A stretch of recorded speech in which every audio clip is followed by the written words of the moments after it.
What's going on, everyone? So, the Washington Wizards decided to sign Jonas Valanciunas to a 3-year, $30 million contract, $10 million a year. He was a player in which the Lakers potentially could have got, right? LeBron was willing to take a discount in order to sign a player for the full mid-level exception, and Jonas Valanciunas was one of those guys that was on the list, supposedly, right? We don't really know exactly, right? Because we didn't hear it from LeBron himself, but on the list of names that were said to entice LeBron for a discount, Valanciunas was one of the guys on that list. Well, the Washington Wizards, there's been a lot of talk about them more likely than not trading him once he becomes trade eligible in December. December 15th, I believe, is when he becomes available. And according to Sean Devaney, he has further validated that, like, hey, they're expected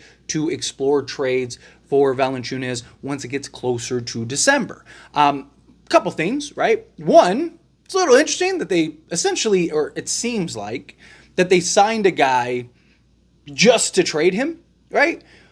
But it's actually not a bad idea, right? There's several teams that are on the market that could potentially use a guy like a Jonas Valanciunas. Obviously, the Lakers are one of them. The Warriors are another team that was mentioned. And then I'm sure that there'll be several other teams that are kind of just throwing their hat in the ring for potentially going and acquiring him. So if you're the Wizards, you're this young team that's trying to stack assets and get as much young talent and picks and whatnot that you can possibly get. And to get a guy that is going to have some value before or around the trade deadline, it actually is a pretty good play for the Washington Wizards. Now, Valanciunas is a guy that makes a lot of sense for the Lakers, right? You can bring him in as a backup. You can slot him alongside Anthony Davis. Defensively, not the greatest defender in the world. That's a big problem, especially in the pick and roll. But he is a guy that can go get you buckets, make plays out of the post. He can protect the rim a little bit. Not a guy that you want on an island protecting the rim, but you slot him alongside Anthony Davis. Anthony Davis kind of gets to play in that scout role, and he can be the help defender that just could be huge for the Lakers. And plus, it just gives you a big body that can bang with the big boys, right? So there is the value in that regard. The Washington Wizards is a team that Lakers are very familiar with trading with, right? They've made several trades. The Russell Westbrook trade was a big one. So there is that relationship. There is that, the building blocks that they have established and set. So I do think if it's close even, right? Obviously, I think the Lakers have a good shot of getting him. But let's say it's close, right? Let's say like a team like the Warriors. They're offering a decent package and the Lakers are offering, a similar package. Maybe the Warriors is slightly better. I could see maybe the Wizards kind of going with the Lakers to kind of, keep building that relationship. Because, again, that's what you want to do. You want to establish those relationships for that potential move later on down the road, either side. The Wizards kind of scratch the Lakers back, and then, later on down the road, it's like, hey, we got a guy that you're interested in. Sure, we'll help you here because we need to unload him, whatever, right? You get those relationships built. Now, Valanciunas is not my favorite target. If the Lakers trade for him, I'll be stoked, right? He is a good player, right? And he is a guy that I do think you can slot in the starting unit. I prefer him as kind of the bench guy, but ideally I would prefer, a Wendell Carter Jr. or, obviously a Walker Kessler or kind of a more versatile big. But Valanciunas, again, ability to stretch the floor. He can knock down the occasional three. He's not like, Karl Anthony Towns level, but he is a guy that can knock down the occasional three, do it with a level of consistency. He's a guy that you can dump the ball down to. He can just go to work around the bucket. That's good, right? Because, there's a lot of times where just shots aren't falling, offense is a little stagnant. It's nice to have a guy that you can kind of just dump the ball down to and he can just go get you an easy bucket. Valanciunas is in that mold of players that could do that. Plus, he's cheap. You'd get him for multiple years. He kind of would line up with LeBron and AD's contracts. So, if everybody just kind of rides off in the sunset, that's just another, expiring salary they can get off of. Or, later on down the road, becomes a guy that you can add salary-wise to go get him. Also, you wouldn't have to sell the farm to go get him. it all comes down to cost, obviously, right? Like if the Wizards want like a first for Valanciunas, you're not getting that. But you want like 2-3 seconds. I think that's reasonable. Do something like that, or maybe it's maybe it's like a young guy or two, right? Because the Wizards are like, hey, we're a young team that wants some young talent. Maybe you're kind of stacking guys where you're throwing in. Maybe they're taking Gabe Vincent, something like that, and then you're giving them, maybe like a second or two, and then like a Maxwell Lewis or something, right? Where it's like, okay, we got a guy that is young, so we got a young player coming in that we can kind of grow, mold, and develop. We get, a second round pick, and then we're taking on Gabe Vincent's contract, but it's fair. It gives us another piece that maybe we can trade, especially if Gabe Vincent's having a decent season or something like that. I mean, again, I think if the Lakers can get a different center, right? If you can get Wendell Carter or something like that, then I think you do that. But if push comes to shove, right? So like, let's say the Lakers trade for, let's say just Jeremy Grant, right? Because that's the name that seems to be so heavily linked to Lakers and is probably the most realistic at this point, right? So let's say the Lakers trade for Jeremy Grant and there isn't that center on the market right now. Well, you can kind of just go, okay, we got Jeremy Grant.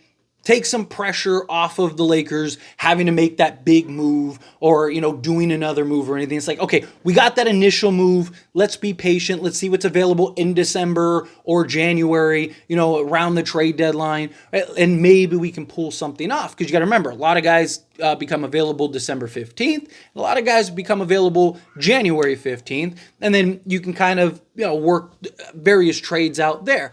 Or because Valanciunas is so cheap, maybe the Lakers could pull off like a massive thing, right? Maybe there's talks about them linked to like a Bruce Brown, right? Maybe you do a trade and you go get a Cam Johnson, you get a Bruce Brown, two guys that I've talked about that I actually think would make a lot of sense for the Lakers. So maybe you're pulling off a deal for that. And then because Valanciunas is only $10 million, maybe you're going and making a move for Valanciunas, right? And now you basically solved all your issues, right? You solved your big fella, you solved your wing, you solved your guard and point of attack guy, and then just really bolster the Lakers' kind of rotation and roster. And, because ideally, you want to kind of get your roster as close to intact as possible, right? But what I've talked about is, ideally, in a perfect world, you do a trade for, say, again, Jeremy Grant, right? Maybe you make that minor move. Maybe it is like a Bruce Brown or something, right? Let's say you do a move or two there. You essentially have your roster locked up. Then that way, once you get to the trade deadline or, in December or whatever, you're just kind of looking for that piece that you need that's kind of around the edges, right? Maybe it's like, we need a shooter, right? We could use another shooter, right? Like maybe, whatever. Like we need one more guy to benefit JJ, right? I don't know what they'll need. We'll see how it all plays out. But let's say, okay, cool. Let's go get a Seth Curry. Just a name, right? Okay, boom. Now you got that. And then it's like, oh, well, hey, Jackson Hayes, he's having his struggles.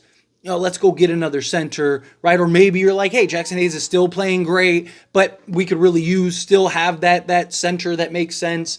Just kind of give us a different look from Jackson Hayes, right? Maybe you're still going and getting Valanciunas, right? Or maybe you're just like, hey, we just need a center, right? So again, ideally, you get a move or two done now, like before the season begins. Again, a lot of time between now and training camp, but you pull that move off. Now you're good. Now you can kind of just go into the season. You kind of have an idea of your team rather than like, okay, well, we're gonna go in currently as it is, and then we're gonna get to the trade deadline, and then we're gonna do a whole roster rehaul again. And it's just like, yes, I mean, if you can get the pieces at the trade deadline for the price that you want, then you do it.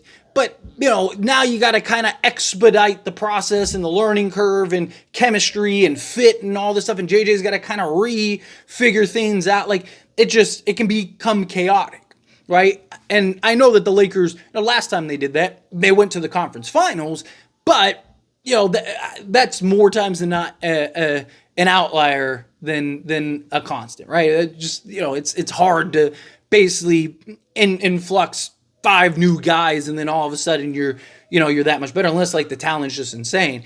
But like perfect world, you get something done, a move or two done now, And then if that center isn't on the market that makes sense, you be patient, you get to the December 15th or the trade deadline or whatever, and then you go pluck that other guy.